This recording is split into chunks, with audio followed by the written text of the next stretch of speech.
fidélité sur nos rythmes forts. Je lève mon drapeau. Bonjour et bienvenue. Comme chaque semaine, nous allons aborder des sujets qui vous intéressent directement parce que, comme nous le répétons chaque semaine, le Congo c'est nous, donc parlons-en. Aujourd'hui, nous allons parler de l'une des mesures du gouvernement Matata qui est la bancarisation, qui a beaucoup marqué. Nous parlerons aussi de l'étranger qui fait rêver beaucoup de jeunes. Mais comment s'y rendre et surtout, connaissent-ils vraiment les réalités sur place? C'est de ça dont nous allons parler avec notre invité Yves Soal. Bonsoir Yves. Bonsoir. Vous êtes président de l'association Monde Francophone Association. Exact. C'est ça. Donc l'association a été créée en 2011. 2011, si je crois bien. Oui. En janvier 2011. Oui. Et quel est l'objet de l'association? En fait, c'est la promotion de la culture et de l'éducation. D'accord. C'est ça l'objet de l'association MFA. D'accord. Merci. On aura l'occasion de revenir dessus plus longuement, bien sûr. Mais on va d'abord saluer ceux qui sont à côté de vous et qui m'accompagnent chaque semaine. Oui. Bonsoir Jimmy Loumou. Bonsoir Timba. Bonsoir Francis Cheko. Bonsoir Timba Kanza. Vous allez bien tous les deux? Oui, parfaitement. Ouais, alors Francis, ça ne va pas. Jimmy a sorti le costume alors que vous... Ah si, il y a une cravate quand même. J'avais pas vu la cravate. Alors, de quoi allez-vous parler ce soir? Du paysage bancaire congolais. D'accord. Dire quoi précisément? Je vais parler de tout le rouage, de l'historique, un peu comment ça a commencé et un peu le déclin vers les années 90. Et puis je vais revenir sur comment beaucoup de banques sont en train de jeter l'air dévolu au Congo. D'accord, on verra ça tout à l'heure. Et puis vous, Jimmy Loumou, je crois que c'est vous qui allez parler donc de ces jeunes qui rêvent et qui font le pas pour certains pour le voyage pour l'étranger. Oui, il y en a beaucoup déjà, pour ne pas rentrer directement dans le vif du sujet. Donc on va revenir un peu sur cette situation comme on l'appelle l'aubaine, dont rêvent beaucoup des étudiants congolais qui vont à l'étranger pour poursuivre leurs études, surtout universitaires, parce que la plupart prennent leur bac ici et puis ils vont continuer à l'extérieur. Quand ils y vont vraiment pour étudier, bien sûr. Voilà. On en reparlera tout à l'heure, mais tout de suite on rentre dans le vif du sujet avec notre première rubrique qui est Arrêt sur image.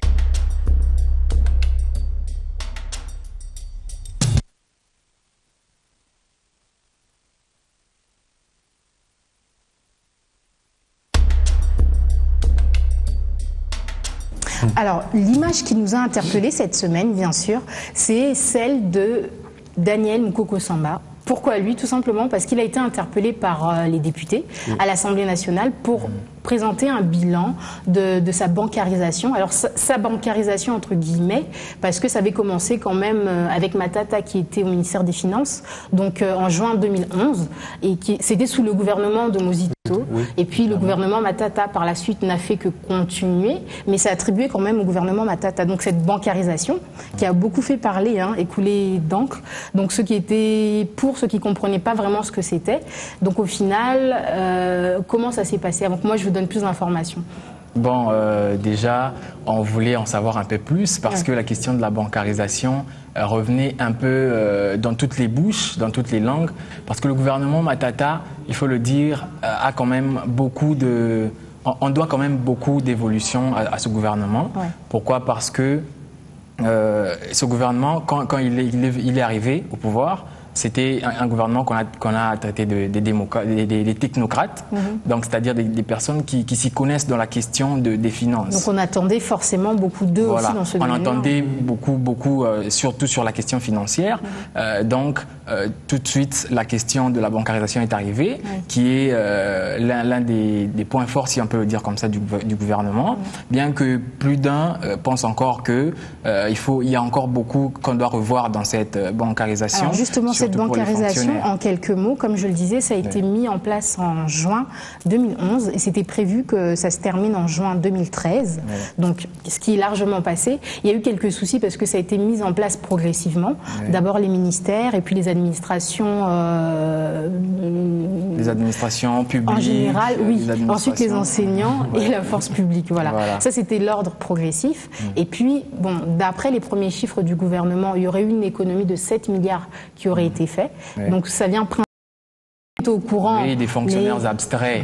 Ils existaient que par le nom. Vous semblez en connaître quelque chose? Non, des fonctionnaires. Vous avez réagi sur les... Oui, il existe beaucoup. Et grâce à ces systèmes, on a quand même démarqué certains qui qui ont fait des pratiques pendant des années, de récupérer de l'argent qui ne les appartenait pas, qui n'avaient pas droit à cela. Alors bien sûr, le fait de détecter ces fonctionnaires, c'est une bonne chose, parce que l'une des raisons vraiment d'être de la bancarisation, c'était un moyen de contrôler en fait la masse monétaire qui sort de la caisse de l'État. Et de dénicher aussi tous les circuits frauduleux des magouilles. Donc, parce que jadis, la paye des fonctionnaires, ça se faisait par les truchements des comptables nationaux. Ben, il y avait des militaires dans l'armée, par exemple des militaires fictifs, des policiers fictifs et des fonctionnaires fictifs. Et par l'idée de la bancarisation, cette initiative, elle est louable, certes. Mais hélas, il y a encore beaucoup de problèmes dans ce sens. Matata Ponyo, c'est lui qui a préconisé la bancarisation. Oui. On décriait que les comptables nationaux détournaient ces prévariqués ces prévariqués. Mais cet argent-là, il y avait des plus-values. Mais aujourd'hui, quand même, on a déniché tous les circuits frauduleux, mais le reste là, les plus-values. Ça sert maintenant dans quel secteur? Il ne nous a pas dit il y a combien de fonctionnaires, il y a combien de policiers. Et c'est pourquoi on n'augmente pas le salaire des fonctionnaires ou des militaires. Ça, oui, mais ça, c'est encore autre chose. Ça n'a pas de lien vraiment direct avec la bancarisation, ça. Ben oui, mais c'est l'argent. C'est un autre problème, bien sûr, dont souffre la fonction publique. C'est grâce à la bancarisation. C'est grâce à la bancarisation qu'on sait quand même qu'il y a beaucoup d'argent qui reste dans les pays. C'est comme si on a déshabillé Saint-Pierre pour habiller Saint-Paul. Oui. Donc, en grosso modo... Selon vous, le problème n'a été que transposé ailleurs. Alors. Oui, ailleurs. Parce que c'est comme si on a fermé les vannes pour les comptables nationaux et ouvrir d'autres vannes ailleurs. Mais est-ce que c'est pas maîtrisé dans le sens où c'est quand même les banques qui distribuent donc ces salaires? D'ailleurs, justement, c'est l'un des autres problèmes auxquels va devoir répondre le ministre de l'économie, dans le sens où quand même les frais de gestion que récupèrent les banques, c'est un autre souci, c'est de l'argent encore dépensé, et c'est l'espérance un petit peu du gouvernement pouvoir faire des économies à ce niveau-là, parce que les banques perçoivent des sous pour la gestion en fait de ces salaires. Donc ça, c'est un autre problème. Donc, bon, ce chiffre de 70% de fonctionnaires qui seraient bancarisés, vous pensez que c'est juste, pas juste?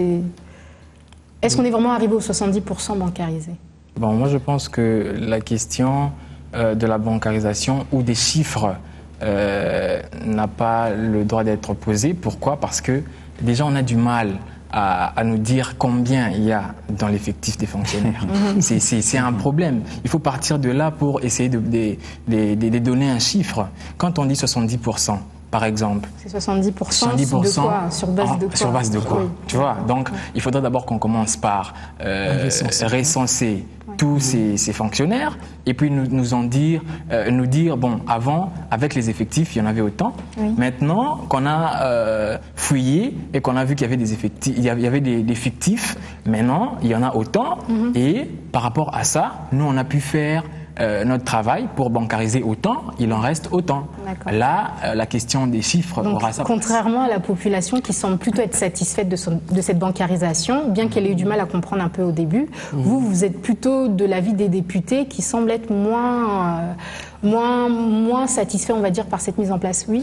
Oui, moi, je vais intervenir souvent sur ça, sur ces sujets, parce que quand vous voyez la manière dont cet argent est distribué aux fonctionnaires, ça laisse aussi à désirer, parce que il y a des gens qui se plaignent des banques. Aujourd'hui, vous allez voir des fils interminables. Et des gens qui vont faire dépenser leur argent de transport, peut-être pendant 3 ou 4 jours pour récupérer cet argent.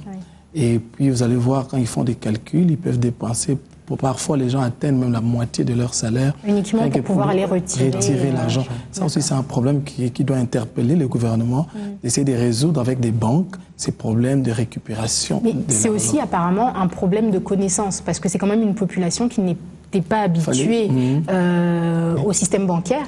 Et donc, certains se présentaient pour tout retirer d'un coup et tout le monde venait en même temps. Donc ça, c'est un vrai problème aussi par rapport à ça. Alors vous, Yves, peut-être qui êtes de la jeune génération, donc comme je disais, on n'a pas vraiment cette culture de banque. Avez-vous un compte bancaire? Oui, bien sûr, moi j'ai un compte bancaire, on a un compte bancaire. Et aujourd'hui, avec la mondialisation, aujourd'hui, dans le monde d'aujourd'hui, ne pas posséder un compte bancaire, en fait, ça c'est nous reculer encore 20 ans en arrière. Mais j'ai un compte bancaire. Mais vous y êtes venu logiquement, peut-être parce que c'est vrai qu'on va en parler tout à l'heure, vous avez un petit peu évolué à l'étranger, vous c'est peut-être pour ça, mais tous les jeunes Congolais ne voient pas forcément l'utilité d'avoir un compte bancaire. Oui, d'abord parce que les gens n'ont pas souvent aussi confiance dans des banques, hein. Les gens préfèrent garder l'argent chez eux, mais c'est ça aussi qui fait que il fallait commencer d'abord par la campagne, l'importance d'avoir un compte bancaire, et puis que les banques aussi essayent d'expliquer à la population, surtout les fonctionnaires, nos vieux papas, comment utiliser des systèmes bancaires, des cartes, tout ça. Et ensuite, on pouvait maintenant commencer par faire ce que le gouvernement Matata fait. Parce qu'aujourd'hui, sans cela, vous allez trouver Il faut qu'il y ait un accompagnement quand même. Voilà. Et les banques sont bourrées. Et puis, à part ça, il y a aussi la clientèle qui se plaigne. Souvent, quand vous arrivez 27, 28, lors de paye des fonctionnaires, mais allez à la banque, vous allez voir. Donc, même vous qui n'êtes pas fonctionnaire, si vous allez récupérer votre argent, mais s'il y a paye, ça nous porte préjudice. Donc, c'est ça aussi qu'on doit revoir aussi. C'est un des problèmes. Quoi qu'il en soit, en tout cas, M. Moukoko Samba doit faire le bilan. Donc, on est tous là. J'en souris, mais c'est une question qui va peut-être nous être profitable, mais il faudrait placer tout le décor pour essayer d'en bénéficier. C'est une question de temps. Je pense quand même qu'on aura les réponses, parce qu'en ce moment, on se rend compte quand même, aussi bien pour les sénateurs que pour les députés, en ce moment, ils ont beaucoup de questions, ils sont en attente de beaucoup de réponses. Donc, espérons que nous aussi, on aura nos réponses. On va continuer le fil de l'émission avec la deuxième rubrique et notre monsieur Histoire, Francis Cheko, qui va nous parler du paysage bancaire congolais. Alors Francis, vous vous êtes intéressé cette semaine pour nous au paysage bancaire congolais. C'est bien ça? Alors d'abord, comment est-ce que les choses ont commencé à se mettre en place dans le pays? Oui, la culture de la banque avait commencé déjà bien avant, des années 60, mais ça avait atteint son paroxysme dans les années 80. Quand nous sommes arrivés dans les années 90, avec le premier, le deuxième pillage, ça a vraiment découragé les investisseurs, et avec le système aussi de taux du jour. On se rappelle le taux du jour, chaque jour il y avait un taux différent. Donc c'était pas, le cadre n'était pas assaini pour les banques d'investir, pour les banques de faire leurs affaires au Congo. Et les banques sont parties, il n'y avait plus vraiment des banques privées. Et en vers les années 2002, la Banque centrale du Congo et les institutions de Bretton Woods, notamment le FMI et la Banque mondiale, ont commencé à faire un travail d'arrache-pied pour assainir les cadres. C'est ainsi que... Justement, quel type de banque on peut trouver désormais, après ce travail d'assainissement, et puis cette volonté de vouloir créer vraiment une atmosphère bancaire, quel type de banque on trouve en RDC maintenant? Il y a 4 types de banques. Nous avons les banques d'affaires, les banques de crédit, les banques de dépôt et les banques dites corporate. Et c'est les 4 types de banques qu'on retrouve. Ils proposent tous le même genre de produits? À peu près, mais les corporate, à peu près. Mais les corporates, c'est bien spécifique. C'est vrai qu'il y a ce qui revient dans toutes les banques, les ouvertures de comptes courants, les cartes de crédit. Mais comme les corporates, je compte par exemple pour les corporates, ils s'occupent seulement des grandes entreprises. D'accord. C'est le cas de la BCDC, seulement les grandes entreprises. Et pour les banques de crédit, nous avons il y a des banques aussi spécialisées dans le crédit. Telles que Procrédit, par exemple. Le microcrédit, notamment, qui peut aider les PME. Telles que Procrédit, c'est vraiment leur cheval de bataille. Et les banques d'affaires, BIAC, Robank, il y en a plusieurs. Donc la liste, elle est vraiment exhaustive. D'accord, donc merci pour cet éclairage. Alors dans les faits, pour faire le lien avec notre sujet d'avant, donc mais tu vas pas parler des services, hein? Les différents services que vous proposez? Oui, il y a des différents services que proposent les banques. Oui. Il y a les crédits d'affaires, les crédits employés et les licences. Là, ce sont les produits. Et les services, il y a les transferts. Les transferts d'argent, l'ouverture des comptes, et les cartes de débit, communément appelées cartes de crédit, mais c'est cartes de débit, et le service de self-banking. C'est-à-dire... Donc ça, c'est quand on peut aller seul à la banque et puis déposer l'argent dans le distributeur. D'accord. Pas retirer, mais uniquement déposer dans le distributeur. C'est un nouveau service qui est déjà mis en place par ProCrédit Bank. D'accord. Et l'autre question, j'ai oublié. La question d'après. Ah, maintenant, c'est vous qui oubliez. Non, je vous demandais, donc, une fois que vous avez un petit peu expliqué le système bancaire congolais, qui est un peu compliqué quand même, surtout pour ceux qui n'ont pas l'habitude, moi, j'aimerais faire un petit lien avec la bancarisation et savoir si on peut estimer, du coup, avec ce système-là, le taux de bancarisation de la population. Là, du coup, on ne parle pas uniquement des fonctionnaires. Les comptes ouverts, selon les statistiques, sont estimés à 850 000. Donc, pour trouver le taux de bancarisation... Toute l'étendue de la RDC. Oui. Pour trouver... Vous trouvez que c'est peu? Oui, c'est très faible. Pour trouver le taux de bancarisation, donc, il faut faire 850 000 divisé par le nombre de la population, qui est 60 millions. Et nous allons trouver une équivalence de 1,4. Donc, dans l'échelle du 1 à 100, 1,4. Vous voyez ce que ça représente. C'est très faible. C'est comme si on recherchait une aiguille dans une motte de foin. Alors, peut-être je vais poser la question à notre invité. Comment vous expliquez ce faible taux de bancarisation? C'est peut-être le manque d'éducation, en tout cas d'instruction de la population aussi. Parce que pour pouvoir utiliser ces comptes bancaires, il faut pouvoir lire, il faut pouvoir se servir de sa carte tout simplement, ce qui peut être compliqué pour certains. Donc, est-ce que vous pensez que c'est ça ou il y a peut-être une autre explication selon vous? D'abord, vous savez, la bancarisation, c'est le signe de développement d'un pays. Et quand vous voyez, le taux est très faible. Là, le pays est sous-développé. Et ce qu'il faut savoir aussi, c'est l'instruction. C'est l'instruction parce que la banque, c'est pas n'importe qui connaît le système bancaire. Et les gens, quand tu ne connais pas, pour ces données, les gens se méfient trop. Alors, il faut commencer par ce que j'avais dit, la campagne de sensibilisation. Il faut dire que nous sommes dans un monde aujourd'hui, avoir un compte bancaire est nécessaire. Il y a des incendies. Et puis, il y a dans des pays à l'étranger, par exemple, garder l'argent à la maison, c'est une infraction. Donc, c'est interdit de garder l'argent. En tout cas, une trop grosse somme, une somme trop élevée. Il y a des montants limites que tu ne peux pas avoir avec toi à la maison. Et aussi, tous les systèmes, toutes les structures, la société, les alimentations, tout le monde ont des systèmes bancaires aujourd'hui. Donc, les gens préfèrent payer par des cartes qui payent de l'argent liquide. Vous allez voir, peu de personnes peuvent vivre pendant 1 mois, 2 mois sans détenir en main de l'argent en espèces, de l'argent liquide. Mais ils ont des cartes qu'on appelle des cartes débit, donc pas des cartes de crédit, dans les cartes débit, où ils utilisent dans tous les services de la société. Donc tous les services auxquels tu peux utiliser, ils ont des machines à des cartes de débit. Ce qui fait que les gens préfèrent avoir ces cartes, utiliser son argent calmement, parce que c'est sécurisé, qu'avoir des liquides en main. Et ce qui fait que quand tu pars, par exemple, de toi-même, tu dois ouvrir un compte. Parce que tu ne sauras pas utiliser à tout moment de l'argent en liquide. Et c'est tout un système qui prend du temps pour essayer d'être instauré, par exemple, dans le pays comme le Congo. Il faudrait peut-être des campagnes un peu spéciales. Des campagnes de sensibilisation, ciblées, aussi. Il faut aussi que la population, le pays soit économiquement fort, parce qu'il ne faut pas faire des campagnes. Il faut que les gens aient aussi l'argent pour mettre dans des banques. Parce que ce qui se passe, par exemple, avec les fonctionnaires, c'est qu'ils y vont d'un coup, ils retirent tout l'argent. Voilà. Et donc, au final, les banques ne peuvent pas travailler avec cet argent. Parce que c'est comme ça que les banques travaillent, c'est avec l'argent qu'on laisse sur nos comptes. Donc, l'État doit assainir le cadre. Il y a aussi un problème d'infrastructure qui se pose. Par exemple, dans les fins fonds, dans la province de l'Équateur, dans le Bandundu, dans les fins fonds. Ils ne peuvent pas, par exemple, on ne peut pas créer des banques là-bas parce qu'il n'y a pas une forte activité économique. Il faut que l'État assainisse au préalable les cadres. Comme ça, on aura, même dans les endroits, dans le recoin de la RDC, on va trouver des banques et qui vont assurer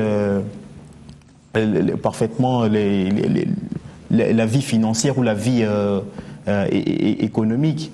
D'accord. Merci Francis. Donc vous aviez la parole au début, c'est vous qui clôturez justement. Je vous en prie. On va passer au deuxième sujet de l'émission, donc d'où notre invitation pour vous, c'est les études à l'étranger. Enfin, pas uniquement les études d'ailleurs, c'est le voyage à l'étranger pour les jeunes qui y rêvent beaucoup. Donc nous, on s'est intéressé à la question de savoir pourquoi et surtout qu'est-ce qu'ils espèrent y trouver. Alors Yves Soal, c'est pas pour rien qu'on vous a invité. Vous êtes, comme je le disais au début, président de l'association Monde Francophone Association. Exact. Donc, dont l'objet est l'accompagnement en fait des jeunes dans leur projet d'études à l'étranger. Hein. Exact. D'accord. Pourquoi avoir fait ce choix-là précisément? D'abord, il y a appel parce que vous savez, un projet d'études à l'étranger, c'est un grand projet qu'il faut prendre avec beaucoup d'estime parce qu'il faut réussir ces projets. Et les gens confondent aujourd'hui le fait d'avoir un visa d'études dans un passeport, ça signifie pas que tu as réussi ton projet d'études à l'étranger. Alors, on a fait ces choix suite aussi à la désorientation des étudiants à l'étranger aussi. Vous avez un projet d'études, mais vous partez là-bas, les réalités que vous trouvez, par manque d'accompagnement, manque de conseils, d'orientation, d'intégration, les candidats aux études à l'étranger, dans le pays d'accueil, se désorientent.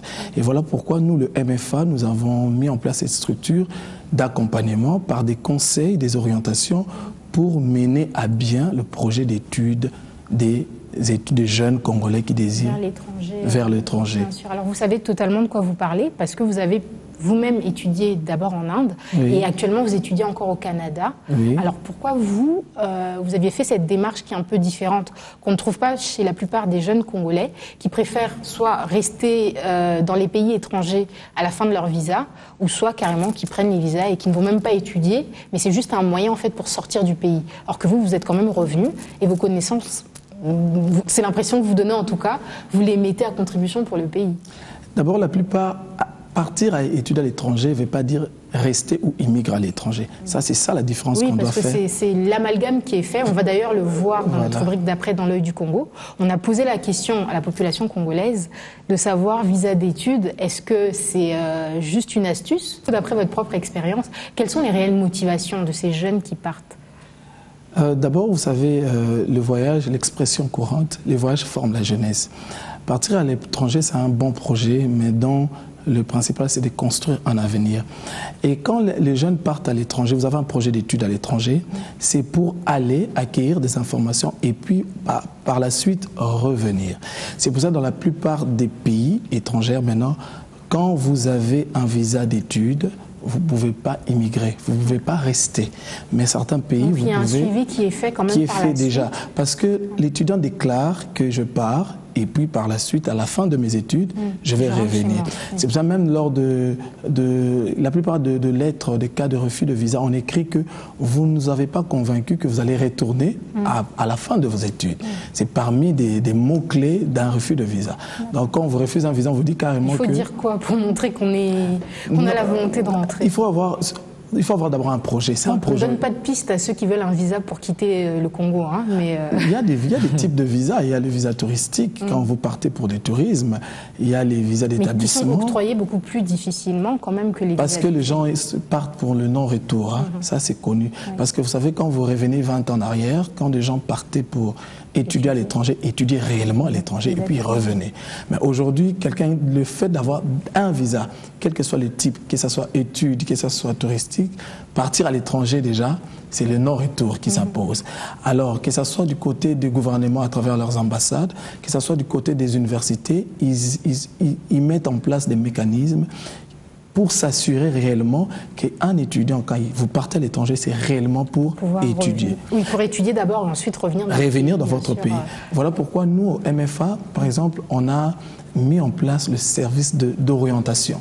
C'est-à-dire que vous partez pour un projet d'études, vous devez avoir d'abord un projet d'études, vous devez connaître un programme. Est-ce que vous faites un suivi le long du voyage ou peut-être de savoir si l'étudiant revient réellement? Parce que même pour vous, en tant qu'association, ça doit compter pour vos futurs candidats. Oui. J'imagine que les visas, vous les avez moins facilement s'il y en a qui reviennent. Nous avons beaucoup des candidats à l'étranger, que ce soit au Canada, aux États-Unis, en Inde, partout. Mais vous savez, le pays d'accueil, déjà les étudiants sont soumis à la réglementation de ce pays d'accueil-là. Le fait déjà d'arriver à l'étranger, le fait déjà que le visa t'est octroyé, ça signifie que tu as rempli toutes les conditions. Et nous, on s'assure souvent parce que dès que l'étudiant arrive, et nous aidons que nos membres, c'est-à-dire que pour être assisté par nous, tu dois être membre du MFA. Ce qui va nous permettre... Pour être membre de MFA, il faut adhérer, il faut commencer par adhérer à notre association. Et dès qu'on vous assiste et que tu as un visa d'études, tu pars à l'étranger, ensuite nous pouvons faire des suivis. Par aussi vos comportements, par des avertissements, nous faisons des rapports. Mais déjà, au niveau des pays d'accueil, il y a certains pays, c'est déjà très verrouillé. Par exemple, je prends le cas comme l'Inde. Quand vous partez en Inde aujourd'hui, il n'y a même pas de suivi à faire parce que tu ne peux pas rester en Inde, tu ne peux pas immigrer en Inde. Vous comprenez? Pourquoi ça? Ça, c'est la loi indienne qui interdit les étudiants étrangers d'immigrer. Et il y a même... Mais en général, ça se passe comment? Sans vous couper la parole, ces étudiants-là qui veulent immigrer illégalement, on va voir ça justement dans la rubrique de Jimmy Loumou avec le témoignage qu'il a pu obtenir. Il suffit de changer de nom, tout simplement, on sait tous. Il y a beaucoup de mécanismes. Voilà pourquoi Par exemple, les ambassades deviennent de plus en plus dures. D'accord. Ils durcissent la délivrance de visa parce qu'ils savent, ils connaissent qu'il y a des mécanismes en place où de jeunes gens utilisent pour rester dans leur pays. Et voilà pourquoi il y a les visas sont durcis. Il y a certains États, il y a certaines personnes où leur visa est facilement accordé à d'autres. Comme le Canada, par exemple. Il y a plus de facilité pour ce pays. Pour ce pays, comme le Canada. Et par exemple, le Canada, eux, dès qu'ils sont assurés que vous avez réellement un projet d'études, que vous avez votre plan d'études et que vous remplissez toutes les conditions exigées, et dès que le Canada vous accorde le visa et que vous partez là-bas, et au moment où vous ne signalez pas votre arrivée, dès que vous êtes là, il y a à tout moment, chaque année, vous devez faire votre bilan. Qu'est-ce que vous faites réellement, tout ça, tout ça. Mais il y a toujours des mécanismes. Le Canada, eux, ils donnent la possibilité aux étudiants, mais après avoir fini tes études, si tu trouves un emploi et qu'à cause de la culture, parce que là aussi, c'est ça les avantages d'étudier à l'étranger, parce qu'à part... la découverte d'une autre culture, tout ça, et quelqu'un peut être tiqué à cette culture-là de rester. Mais il y a des mécanismes déjà mis en place, comment rester à l'étranger après ses études. Mais les gens, comme ils n'avaient pas déjà au départ un projet d'études, s'ils utilisaient étudier pour seulement s'installer à l'étranger, des fois ils font des trucs et là ce n'est pas nous, association, là c'est directement le pays d'accueil de décider. Ça, nous, c'est que nous on se limite à conseiller, à orienter, à sélectionner et dès que les candidats arrivent là, à continuer des conseils, des orientations sur place, à la limite de nos moyens aussi. Alors justement, nous nous sommes posé la question de ce dont vous parliez tout à l'heure, à savoir est-ce que comparativement à ce qui se faisait avant, parce qu'il y avait beaucoup plus de bourses d'études, beaucoup plus d'étudiants congolais qui allaient à l'étranger. Quelle est l'évolution? C'est l'objet en fait de votre rubrique Jimmy Loumou. Donc vous vous êtes posé la question de savoir comment ça se passait avant et comment ça se passe maintenant. Alors vous, Jimmy, vous vous êtes vraiment intéressé à cette question, à savoir qu'est-ce qui attire d'abord les jeunes et puis pourquoi est-ce qu'ils y vont et est-ce qu'ils reviennent ou est-ce qu'ils restent là-bas parce que finalement ils trouvent leur bonheur? Bon, déjà, comme l'a dit Yves Sol tout à l'heure, la question, c'est d'abord qu'avant, il y avait un système qui était mis en place, donc l'État déjà, lui-même, il octroyait des bourses d'études aux étudiants qui ont distingué pendant les bacs. Oui, il y avait c'est ça aussi qui était important, quoi. Uniquement ceux qui avaient distingué. Voilà, très important parce que on avait d'abord l'élite et on se disait, par rapport à cette élite, on peut investir dans cette élite pour les donner des bonnes conditions d'études pour qu'on puisse exploiter cette intelligence pour le pays. Donc, ces étudiants partaient à l'étranger sous l'impulsion du gouvernement. Donc, c'est-à-dire, même lui-même, on parle du Zaïre par exemple, Mobutu lui-même, il était quelqu'un de très ouvert par rapport à la formation parce qu'il se disait déjà que son gouvernement, la plupart de ses gouvernements étaient jugés des gouvernements constitués des personnes incompétentes. Alors lui, il voulait un peu essayer de relever le niveau de ceux qui viendront après. Alors ça, c'est pour comment ça se passait avant. Maintenant, qu'est-ce qui fait que ces jeunes partent? D'abord, comment ça se passe? Comment ils partent? Bon, ces jeunes, déjà au départ, ils envient l'extérieur par les médias en général. quand ils regardent des séries télévisées, quand ils regardent des cinémas, quand ils regardent des clips vidéo des musiciens ou des séries où on montre comment la vie des étudiants se passe à l'étranger. Oui. C'est un rêve. C'est l'opposé de la vie des jeunes étudiants. Et tu vas même voir la plupart des gens qui ont le projet d'aller étudier à l'étranger, s'ils n'ont pas de moyens, ici, ils perdent carrément les pédales. Donc, c'est-à-dire qu'ils se mettent dans ce même mode de vie des étudiants étrangers, alors qu'ils sont encore ici et qui n'ont peut-être pas les moyens de vivre la même vie qu'à l'étranger. Et c'est ce qui attire de plus en plus des jeunes, et heureusement pour ceux qui ont des moyens. Ces jeunes-là, moi, ce que j'aimerais vraiment savoir, est-ce que ce sont des jeunes qui ont vraiment, je vais peut-être poser la question à l'invité d'ailleurs, est-ce que ce sont vraiment des jeunes qui ont des projets d'études ou ce sont des jeunes qui juste rêvent de cette vie là-bas et qui se disent le visa c'est le bon moyen? Mais sincèrement, sans peut-être citer de nom de gens de l'association, mais vous devez le savoir. Oui, nous avons des cas comme ça où les jeunes sont attirés uniquement parce que par les médias, comme a dit Jimmy aussi, par des films, tout ça. Mais dès qu'ils arrivent là-bas, il y a certains qui continuent, qui sont désorientés. Mais d'autres aussi, au départ, ils n'avaient pas de projet d'études. C'est-à-dire qu'ils avaient un projet anonyme, là, sur papier. Projet de quitter la RDC. De quitter la RDC. Mais dès qu'ils arrivent, touchés aussi par le système d'éducation, ils se mettent aux études. Ça aussi, c'est deux cas. Donc, c'est pour ça que nous, qu'est-ce qu'on a fait au MFA? On a lancé campagne contre la lutte contre la désorientation. Déjà au mois de juin, il y aura une équipe qui va aller en Inde pour essayer de conscientiser le Congolais sur la lutte contre la désorientation, comment faire pour... Alors, qu'est-ce que vous appelez désorientation? On appelle désorientation toute personne, tout étudiant qui avait au départ un projet d'études, mais dont il s'est désorienté de son projet d'études. Vous pensez que ça va aider à contribuer à ce qu'il y ait plus de jeunes Congolais étudiants qui reviennent au pays? Exact. Le fait de les encadrer? D'abord, le fait d'étudier à l'étranger, de connaître la culture, la formation, ça peut te pousser à revenir au pays. Parce qu'avec ce que tu as appris là-bas... Ça peut pousser à vouloir rester dans le pays. Dans le pays aussi. Mais c'est là, maintenant, ça dépend de la conviction personnelle de chacun. Mais ce que nous faisons toujours au MFA, c'est en fait de créer la main-d'œuvre intellectuelle. Nous avons une base de données où il y a des ingénieurs, des médecins qualifiés, membres du MFA.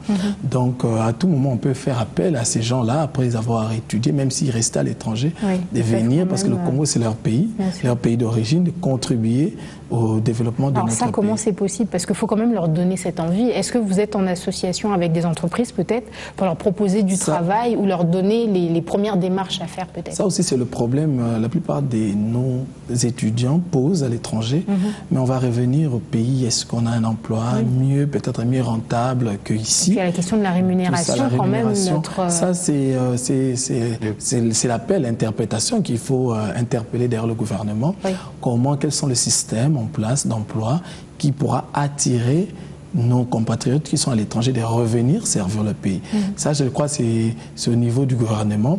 Mais nous, en tant qu'association, on est en train déjà de faire répertoire, de proposer, on va faire ça au futur, c'est ça la vision qu'on a, de proposer au gouvernement, c'est nous, on a appelé la main-d'œuvre intellectuelle. C'est-à-dire que vous avez besoin de médecins, vous avez besoin des ingénieurs. Voici, nous avons des médecins congolais.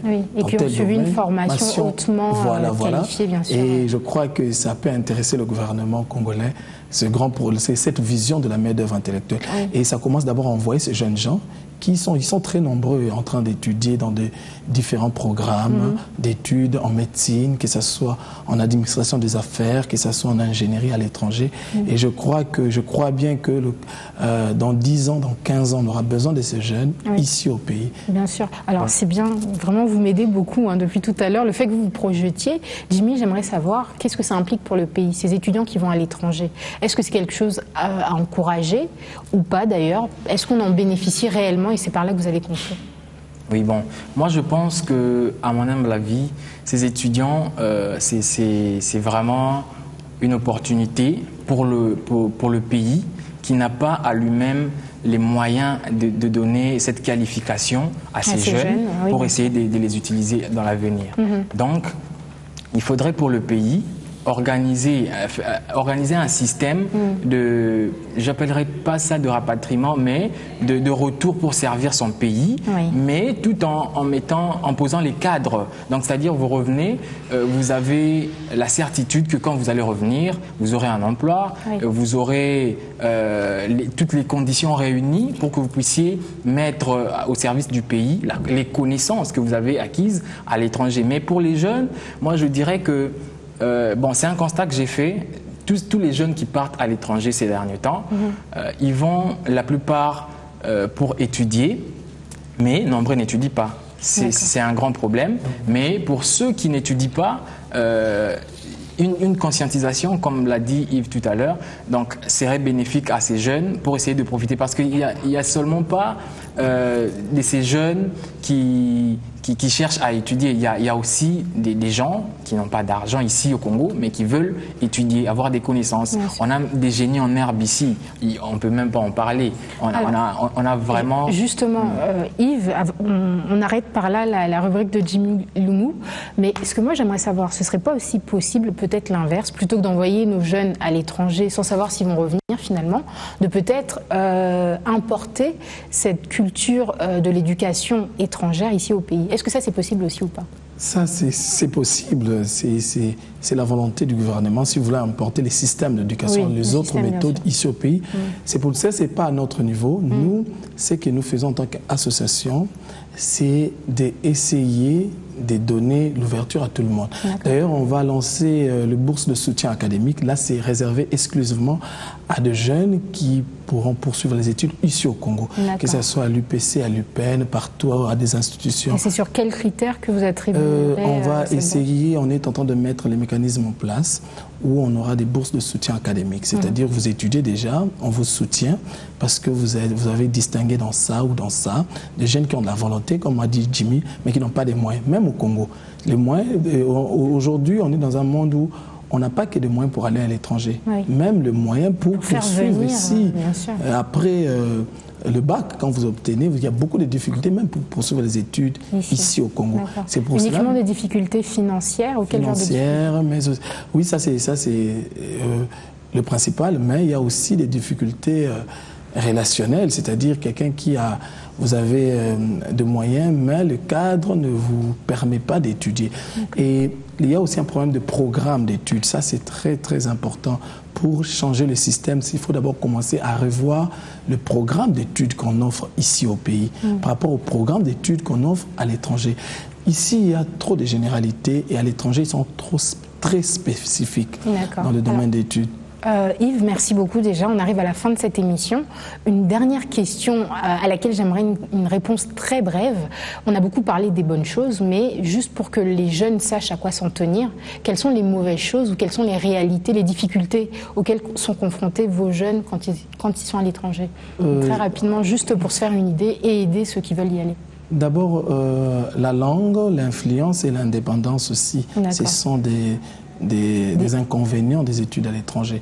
C'est-à-dire que quand vous partez là-bas, vous êtes indépendant et puis vous pouvez vous désorienter facilement. C'est pour cela il y a aussi la plupart des gens qui sont à l'étranger n'étudient pas. Ça, c'est une réalité. D'accord. Merci beaucoup en tout cas d'avoir accepté notre invitation.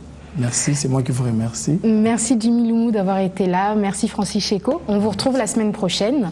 Et bien voilà, mesdames et messieurs, on s'arrête là. À vous maintenant de savoir qu'est-ce que vous allez faire de toutes ces informations. Car comme nous le disons toujours, le Congo c'est nous. Donc à vous de savoir votre contribution dans tout ça. À la semaine prochaine.